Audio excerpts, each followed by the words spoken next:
अपनी जीभ के फावड़ों के द्वारा आपके हृदय में श्रद्धा का, जब श्रद्धा आपके हृदय में होगी तो अपने जीभ के द्वारा व्यास आपके हृदय में खोद करके विश्वास रूपी कथा आपके हृदय में रख देगा। और जब यह बीज आपके हृदय में जाएगा तो ठाकुर जी के प्रेम रूपी वृक्ष अपने आप हृदय में प्रकट हो जाएगा आपके। पर कम से कम श्रद्धा लेकर के बैठो, कथा में बैठो तो एक संकल्प के साथ में बैठो। कथा पर हमेशा संकल्प के साथ में सुनी जाती है। जिस भावना से आप कथा सुनोगे वही आपको प्राप्त होगा। कई लोग होते हैं धन की इच्छा से कथा में बैठते हैं तो ठाकुर जी उनको धन भी देते हैं, ये पक्की बात है। कई लोग सुख शांति की इच्छा से कथा में बैठते हैं तो ठाकुर जी उनको सुख शांति भी देते हैं, ये भी पक्की बात है। आप यहाँ जो कुछ भी लेकर के बैठोगे, जिस भाव से बैठोगे, उस भाव की पूर्ति ठाकुर जी आपकी कर देंगे। पर एक बात आपसे कहूं, भागवत सब कुछ देने में सामर्थ्य रखती है। कई लोग अपनी शरीर की स्वस्थता के लिए बैठते हैं कि हमारे शरीर में रोग है, ये रोग दूर हो जाए, तो निश्चित ठाकुर जी उसको रोगों को दूर कर देते हैं, धन दे देते हैं, परिवार में प्रेम दे देते हैं। पर भैया कथा सब देगी, आप जो मांगोगे वो देगी। ये कल्प वृक्ष है, भागवत की कथा जो है कल्प वृक्ष है। इसके नीचे बैठ के आप जो भी कामना करोगे वो निश्चित आपकी कामना पूरी होगी।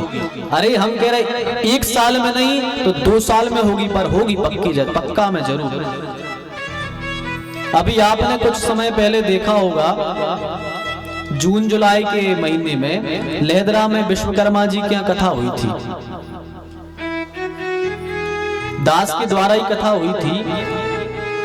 उनके पहले साहू जी के यहाँ कथा हुई थी, साहू जी बैठे हैं, इनके यहाँ कथा हुई थी। तो उनके मन में भाव आया था कि हम भागवत की कथा कराएंगे, लेकिन उनके मन में एक संकल्प था।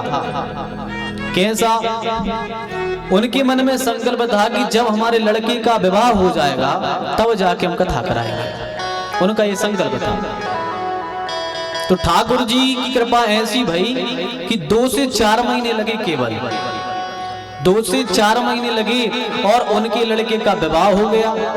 और जब विवाह हो गया तो फिर उन्होंने कथा कराई और लड़के बहू को ही बैठ के कथा कराई। ये भागवत का प्रभाव है, ये मैंने तो देखा है अपनी आंखों से, खुद का ही कह रहा हूं अनुभव, खुद की ठाकुर जी कृपा को मैंने खुद देखा। तो कहने का भाव ये है कि आप जो भाव से यहाँ बैठोगे उस भाव की पूर्ति कर देंगे ठाकुर जी। ये तो कल्प वृक्ष है। जैसे एक वृक्ष लगा हुआ है, किसी को पत्ती की आवश्यकता है, वह पेड़ के यहाँ गया पत्ती तोड़ लाया। किसी को लकड़ी की आवश्यकता है, कोई गया लकड़ी तोड़ लाया।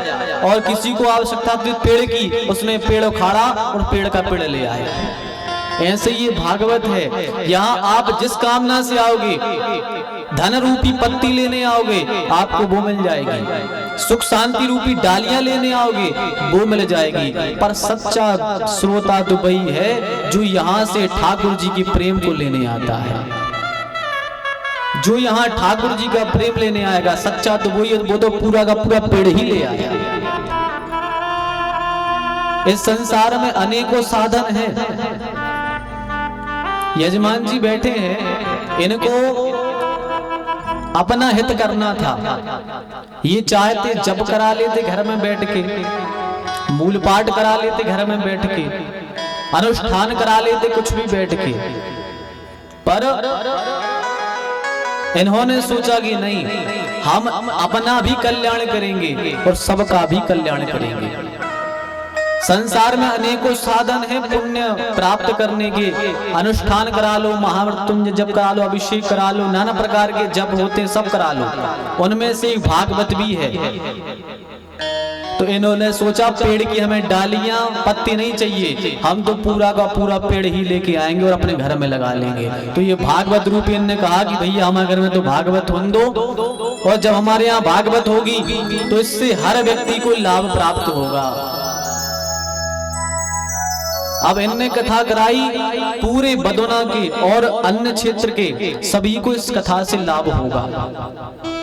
सभी ठाकुर जी की मधुर कथा को श्रवण करेंगे। तो हम कह रहे थे यहां बैठो तो एक संकल्प लेकर बैठो,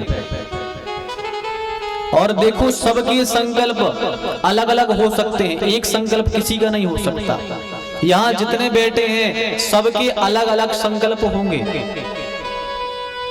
हम आपसे कह रहे एक संकल्प लेके बैठो, पर ये नहीं कह सकते कि सबके एक से संकल्प होंगे, क्योंकि सबके अनुभव अलग अलग हैं। यहाँ जितने लोग बैठे हैं सबके अनुभव अलग अलग हैं, किसी का अनुभव एक सा नहीं है।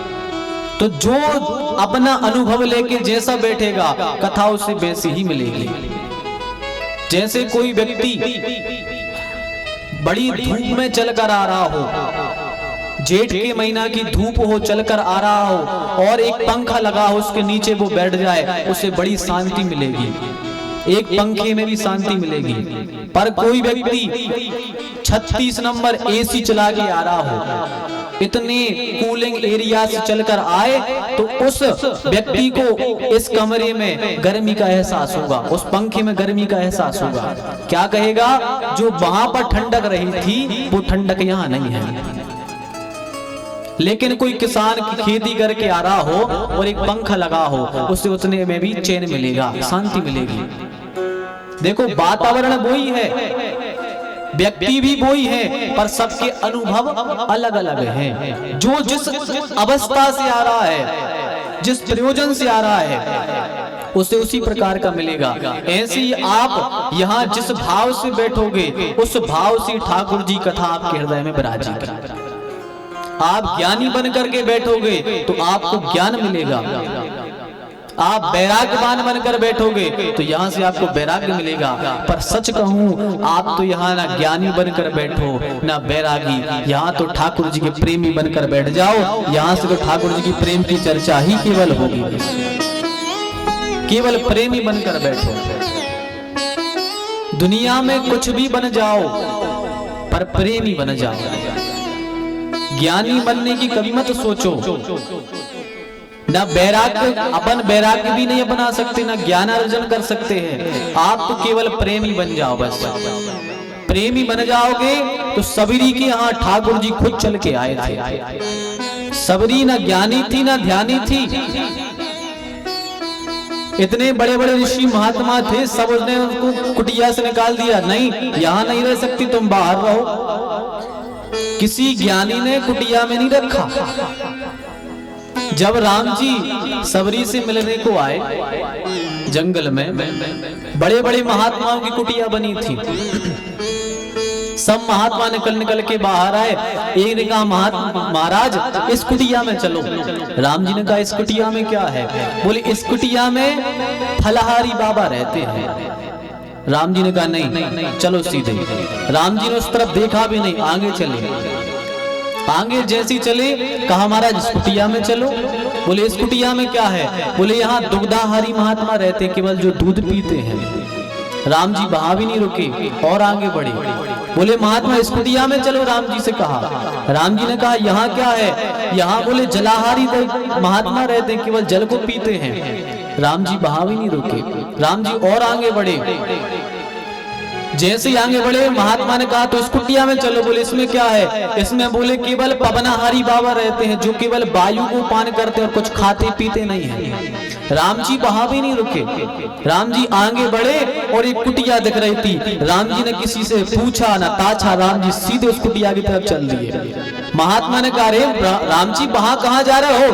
वहां कोई नहीं रहता महात्मा, वहां कोई जलाहारी फलाहारी दुग्धाहारी नहीं रहता है। राम जी ने कहा भैया ना हमें जलाहारी से मतलब है, ना पवनाहारी से, ना दुग्धाहारी से, हमें तो केवल प्रेमाहारी से मतलब है। वहां हमारी प्रेम करने वाली सबरी रहती है, हम तो उससे मिलने जाएंगे, हमें किसी से नहीं, बाद में मिलेंगे सबसे। तो राम जी तो केवल उसी को मिलते हैं जो प्रेमाहारी होता है। राम जी खुद चल के आते हैं उसके पास। ज्ञानी भगवान के पास चलकर जाता है, पर प्रेमी के पास भगवान खुद चल के जाते हैं। ब्रज में जो गोपियां हैं ये ठाकुर जी से प्रेम करती हैं, तो ठाकुर जी चोरी के बहाने सबके घर में जाकर के सबको अपनी लीला का सुख प्रदान करते हैं, अपने दर्शन दे करके उनको कृतार्थ करते हैं, खुद चल के जाते हैं। इसलिए जीवन में प्रेमी बनो, केवल ठाकुर जी से प्रेम हो। तो यहाँ आप प्रेम के साथ में बैठिए। जब प्रेम के साथ में, करुणा के साथ में, श्रद्धा के साथ में आप बैठेंगे तो निश्चित ही ठाकुर जी आपके हृदय में आकर के विराजेंगे। आपको यहाँ आनंद की अनुभूति होगी, आनंद की अनुभूति होगी यहाँ आकर के। भागवत सब कुछ देने में सामर्थ्य रखती है, पर देखो भागवत कामना को पूरा करती है, ये भी बात है, और भागवत कामनाओं से निवृत्ति भी करा देती है। अब आप लोग बड़े विद्वान बैठे हो, कामना की पूर्ति में सुख है या कामना की निवृत्ति में सुख है? कामना की पूर्ति में सुख नहीं है, कामना की निवृत्ति में सुख है। ये भागवत कामनाओं की निवृत्ति कर देती है। कैसे? जैसे आप साइकिल ले आए, आपने साइकिल की इच्छा की, साइकिल आ जाए घर में, पैदल चलते थे पहले, भगवान ने साइकिल प्रदान कर दी।